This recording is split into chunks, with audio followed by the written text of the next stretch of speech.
Hello guys, ito na naman po pala tayo, no. Layout tayo ng baluster, no. Stainless yung baluster natin, no. Sa railing, wala pa yung railing natin guys.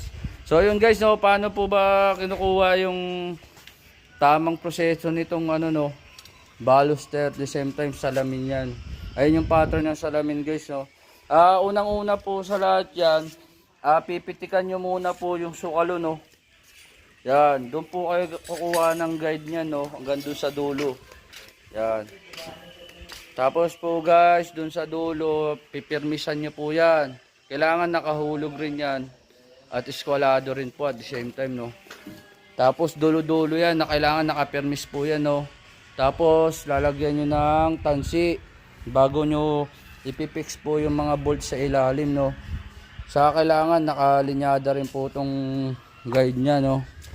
Yan, kung makikita nyo, diretso